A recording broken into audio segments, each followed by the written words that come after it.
On today's broadcast, we continue with our special speaker, Joel Rosenberg.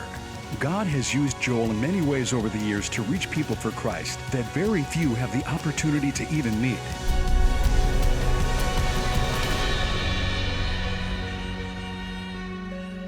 Paul was a religious terrorist. He got radically saved. He understood I should be in hell right now forever with no way of escape. But I'm not. I got radically saved for no merit of my own, and now I'm an ambassador for Jesus. And I'm telling you, you should spend time with him. Devote yourselves to prayer. And by the way, you should pray that God would open opportunities for you to go talk to people about Jesus, to build friendships where you can be a witness for Jesus. Be an ambassador for Jesus. Yeah, maybe he won't take you to meet with a king or a president, but maybe he will. Okay, I'm a failed political consultant. I was a never Trumper until the Thursday before the election. I told the president that in the Oval Office. How many times do you think the term never Trumper comes up in Trump's Oval Office? Judging from the look in his eyes, not that many. It was, and I'm not going to tell you the whole story right now he said, well, what happened on the Thursday before? But anyway, I did vote for him, but I had problems with him. I still have problems. But I told him, I gave him a list of 8 or 9 things that he is doing right, promises he has kept that I'm grateful for. My point is not that. My point is the first thing he said to me when Vice President Pence introduced me to him, well, first he said, come, sit down, let's chat. And I'm like, well, actually, the vice president said, I just wanted you to meet him. I didn't realize that you two have never met. Joel's an influential novelist, 5 million copies sold. He's an evangelical leader. I know we've got this lunch with the Czech prime minister in a few minutes, but I just thought you two should at least meet for a moment. Which, for me, Dayenu, this is a Hebrew word, this alone would be enough. But the president said, no, let's sit down, let's talk. So he sat down behind the Resolute desk, and I sat down right across from him. The vice president sits next to me, and in the room also is the Secretary of State, Mike Pompeo, also a friend and also a reader of the novels. I'm very happy about that. I've known him for years. And John Bolton, National Security Advisor, also known him for years. I don't think he reads the novels, but I love him anyway. That's unconditional love, right? This is the room. And I've written so many scenes in the Oval Office, in my novels, and I've never been there. And this is now happening? But I'm having a hard time concentrating because all I can think of is the Sesame Street cartoon, one of these things is not like the other. One of these things just doesn't belong. Like, what is happening in this room? Vice President, Secretary of State, National Security Advisor, President. And he says, tell me a little bit about yourself. I'm like, well, where do you begin? So I'm about to say something, and he says, wait. Mike, the vice president, you just called Joel an evangelical leader. Are you an evangelical, Joel? I said, yes, I am. He said, but your name is Joel Rosenberg. Isn't that Jewish? I said, well, it is. My father's Jewish, my mom's not. We're Israeli citizens as well as Americans. Really? Well, how can you be Jewish and believe in Jesus? And I'm thinking, get out of here. Are you telling me? That's my favorite question in the whole world. I get asked that question more than any other question. I'm getting asked by the President of the United States in the Oval Office to explain how you can be Jewish and be a follower of Jesus. Get out. I don't know if you're a Seinfeld person, but I felt like Elaine. But there were Secret Service, so I was very, get out. You got to be careful. There's, Anyway. And it was a fascinating meeting. And but this is starting to happen in my life. And why? It doesn't make sense. It doesn't make sense. I was against him. I told him. He then, when he finally gave me the chance to say, well, tell me a little bit about yourself, I said, well, I was against you. I was a never Trumper. And that was an interesting conversation. But that's not our topic this morning. Our topic is open doors. Open doors, to be a witness to a president who needs people to love him and to pray for him. I told him, that's the last thing I said before I left. I want you to know, Mr. President, that despite our disagreements, when you became president, I have prayed for you and your wife and your children and your team every single day, and I won't stop. This has to be our mission.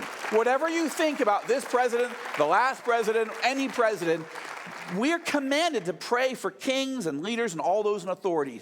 That's what we are commanded. And we can't say, well, I don't agree with that guy. All the more reason to pray. Don't you think Daniel was praying for Nebuchadnezzar? King Nebuchadnezzar, the guy who invented throwing Jews into fiery furnaces. I mean, come on.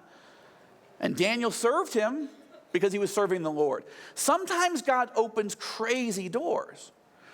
I had a pastor in college, Dr. Koshi. You saw him, the Indian pastor who was the general secretary of that Billy Graham crusade that was coming to my university, Syracuse University. And we, as students, were very involved in learning how to be involved in a crusade like that. And it was so exciting. And Koshi used to say, Joel, Lynn, we serve a prayer-hearing and a prayer-answering God, a wonder-working God. Right? Joel and Lynn, we serve a prayer-hearing and a prayer-answering God, a wonder-working God. You have to understand, Joel, who your God is.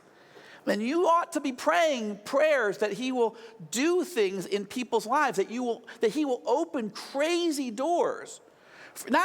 He wasn't thinking to presidents and kings and leaders, but he meant don't sit there and know Jesus personally and not go tell people about him. And yet many of us, that's what we do. Like, that's Skip's job. That's Billy Graham's job. Oh, well, Billy Graham is gone. Well, that's Franklin's job. They'll go tell people about Jesus. I'll just keep my head down and try to slip into heaven incognito. That's not a good strategy. Because we are going to stand before Jesus face to face one day, and he is going to take an account, he's going to assess how we did. It's not a matter of getting to heaven or not. We don't get saved because of what we do for Jesus. We get saved because we said yes to what he did for us. He died on the cross for us. He rose again for us. He's offering a free gift, salvation. Take it, leave it, but take it. Get adopted into my royal family or burn in hell forever. Like, that shouldn't be a hard choice. But people make it hard. My team makes it hard. But once we're saved, once we're adopted, we're supposed to represent the kingdom.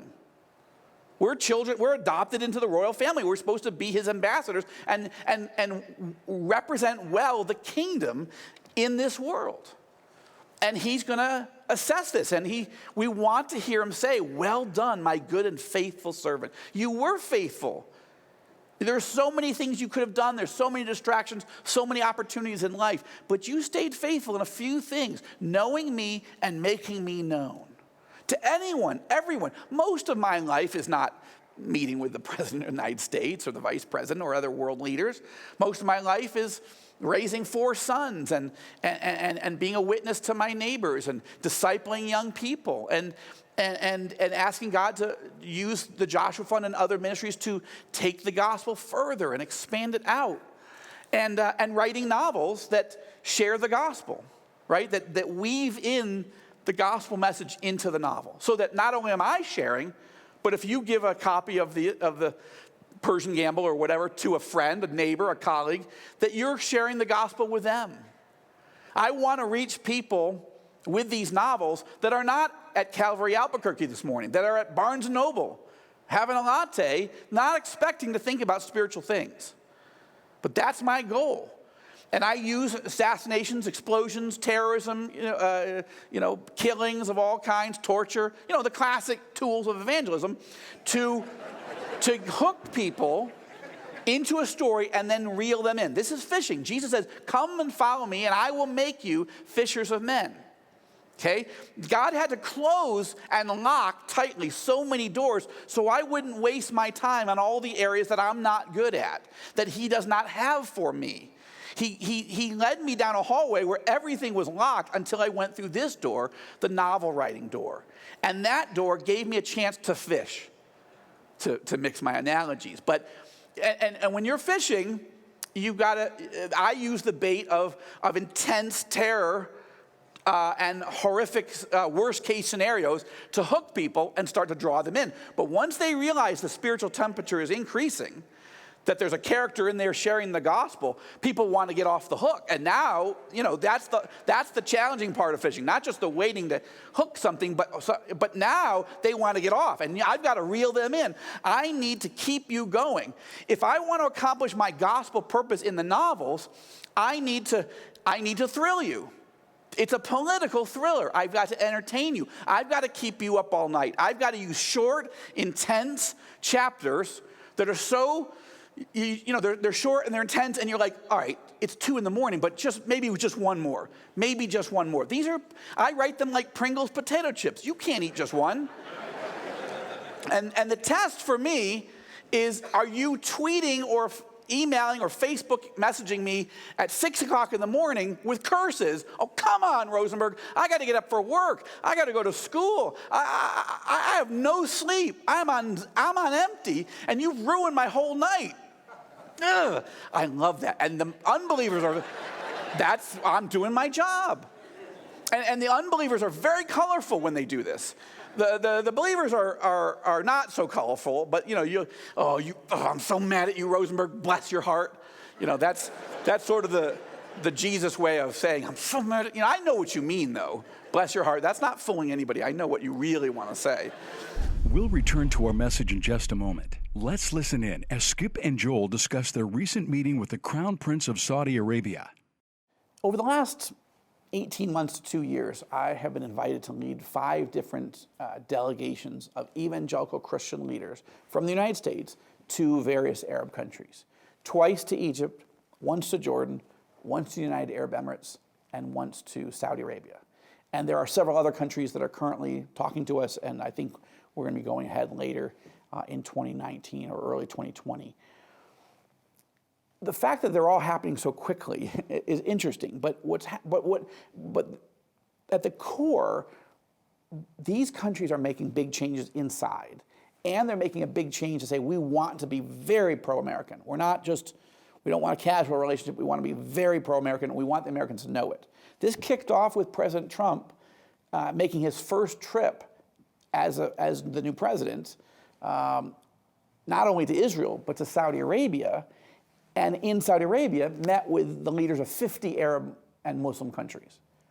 Now, given the fact that President Trump had run as president calling for an entire ban on any Muslim walking into the United States, which was a terrible, terrible thing, and I really was quite critical of him on it, this is pretty amazing to be invited into the epicenter of Islam, Saudi Arabia, and then have the Saudis say, let us invite leaders from 50 Arab and Arab Muslim countries. So early on in his administration, nobody really knew what was he going to do. Right, and he had made some changes. He had acknowledged that the Muslim ban thing was overstated and overblown, and he needed to tailor it, and specifically keep people out who pose an actual threat, not just all Muslims. Most Muslims don't pose any threat. Okay, so what's happening here? So what we began to watch is the Saudi leaders and others in the region make it very clear they want to be very pro-American. But they have a problem, especially the Saudis, but all the countries in the region. And that is the American people have had an image of these Arab countries for so long that they're hostile to us, at best indifferent, but possibly inculcating the very type of radicalism that led to September 11th, 2001. So, and the whole Middle East seems like, there's explosions and suicide bombers and missiles and wars and civil wars and revolutions and insurrections and all the rest of it. Like, why would I do this? Exactly. Right. Why would we want to deal with these people? But what's happened is there's a whole new generation of leaders emerging, and they are making big reforms. They're not perfect, and there's a lot more to do. These countries are in deep, they've been going the wrong way, but they really have leaders that are dramatically changing the course of their countries. And now they want to show the American people, hey, we're not talking about someday we'll make reforms. These are the reforms we're making. Come and see. Let us show you how much we're trying to change and how much we want this really close relationship with the United States. This is historic, but it's also difficult.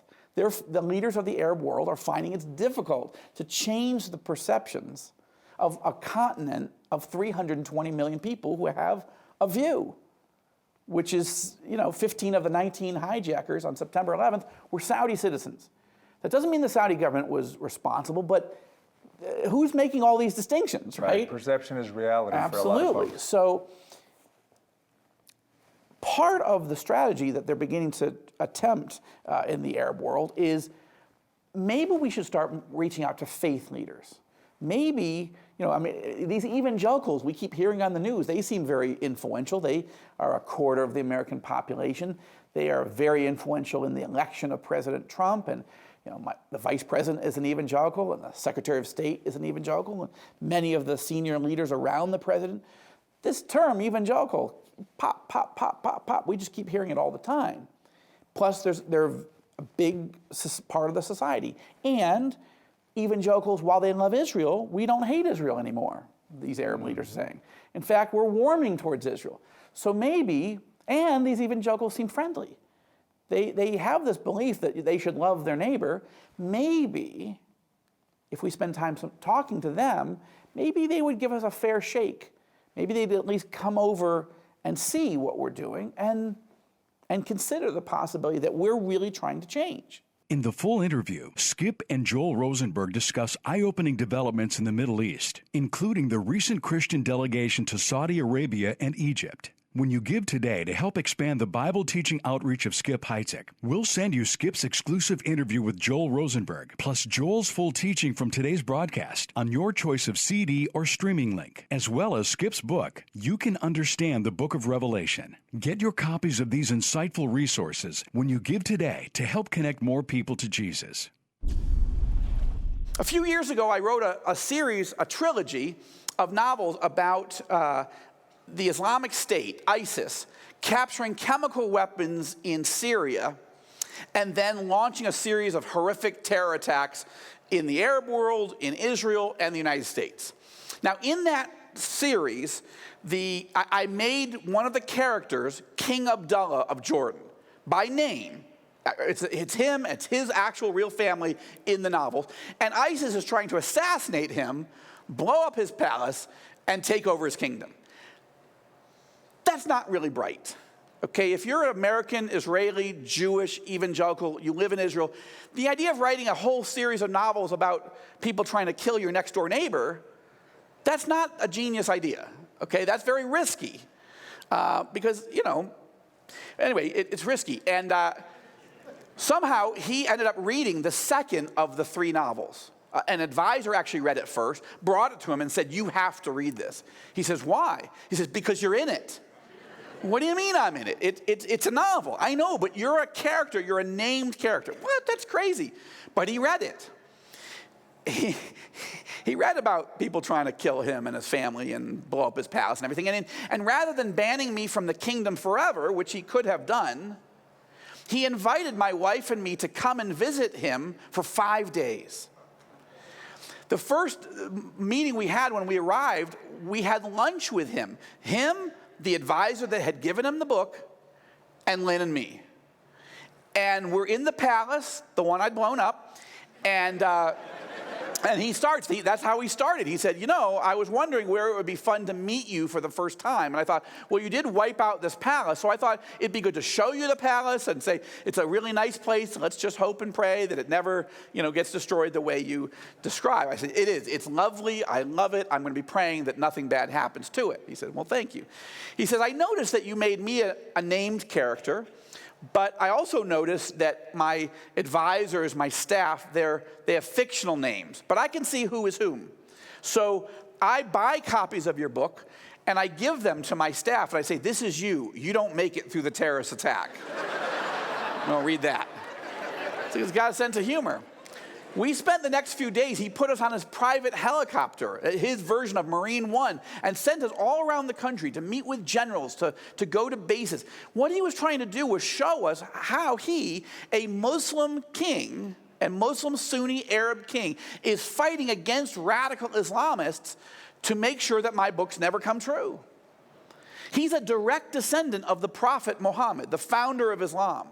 He can trace his family line directly from the 7th century.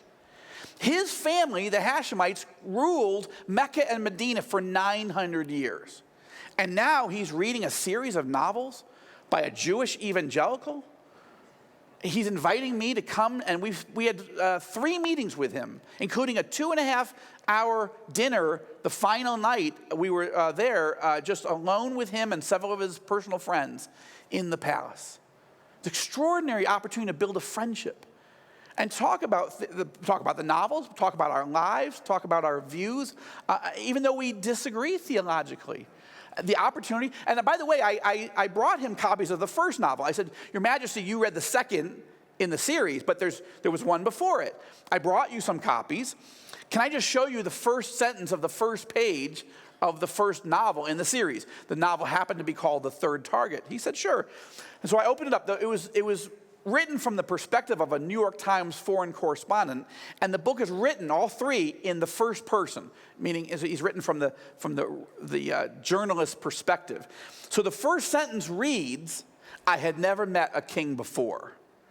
And he reads this, he laughs, and he pulls out a pen, he goes, well, you have now, and he signs it, and he gives it back.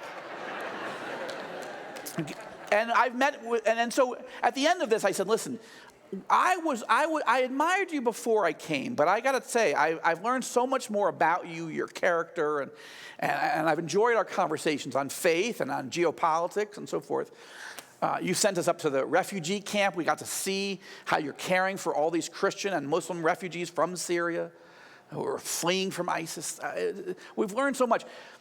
Would you ever consider having more evangelical leaders come and just spend time with you like we've done? And to learn more about who you are and pray for you and pray for your kingdom. And he said, I would love that. Would you put together a trip like that? I said, I would.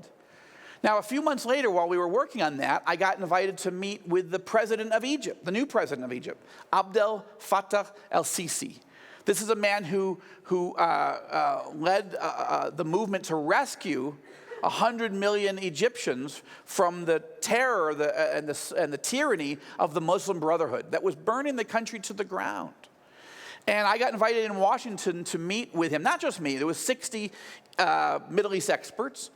I believe I was the only evangelical leader in the room.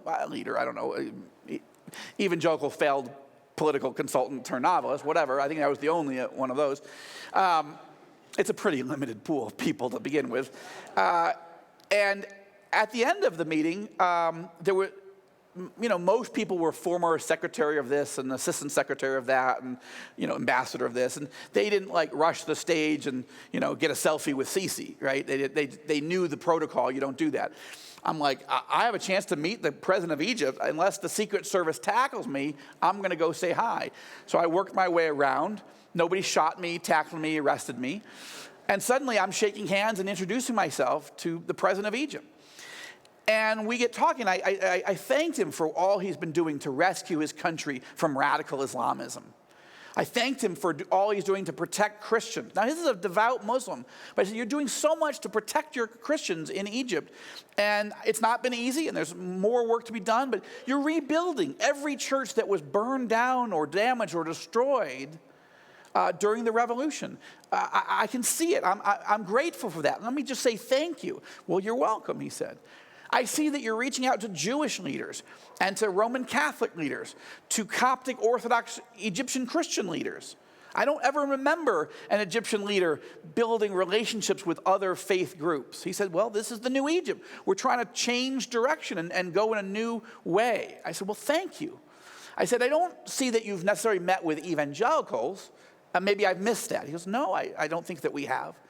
I said, well, I would encourage you to do that. There are about 60 million evangelicals in the United States, about 600 million worldwide. It's an influential group spiritually, culturally, and certainly politically in the current climate. And so I just think and I mentioned very briefly. I mean, this is a total of a 9-minute conversation at best.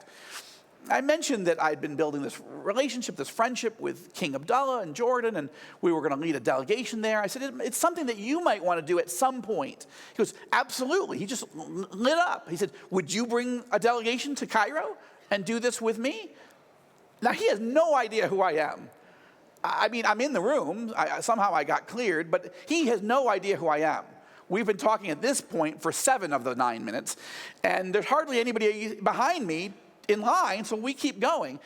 And we talk about it, and I said, I'd be honored to do that. And he turned to his ambassador and the foreign minister, his chief of staff. He said, gentlemen, make it happen. We exchanged cards. We worked this out. I flew home to Israel, and a few days later was Passover. Now, you know what Passover is. This is the story of the Jews that were enslaved in Egypt, leaving Egypt to make it to the Promised Land. Moses leading them. You saw Charlton Heston taking on Yul Brynner, right? You've seen the movie. So, you know. So I'm having a Passover Seder with my family and a group of our Israeli Jewish believer friends at our next door neighbor's house. And they're like, you met with Sisi? Like, how is that even possible? I said, I know. What a crazy open door. Imagine a Jewish man standing before the leader of Egypt on the eve of Passover and saying, let my people come. That's not how the story goes, right? That's a crazy open door. Right? That's the kind of door that when you pray, Lord, I'd love to go I'd like to build a friendship in the name of Jesus with a king and with a Muslim president. Apparently, God says yes to some of these prayers. Well, I'd love to keep sharing many, many stories, but I want to wrap up with the doors that opened next. And that was to bring a delegation of evangelical leaders to the United Arab Emirates and to Saudi Arabia. Now, we were told by the Saudi leaders that the Saud family, the royal family, had not met with or built a relationship with evangelical Christians in the 300 years that they've been in power. And yet they decided to invite me, of all people, to come and lead such a delegation. We hope you've been challenged in your faith by this special message by Joel Rosenberg. And remember, with your gift to help expand the Bible teaching outreach of Skip Heitzig, we'll send you Skip's exclusive interview with Joel Rosenberg, plus Joel's full teaching from today's broadcast on your choice of CD or streaming link, as well as Skip's book, You Can Understand the Book of Revelation. Connect with Skip Heitzig is a presentation of Connection Communications, connecting you to God's never-changing truth in ever-changing times.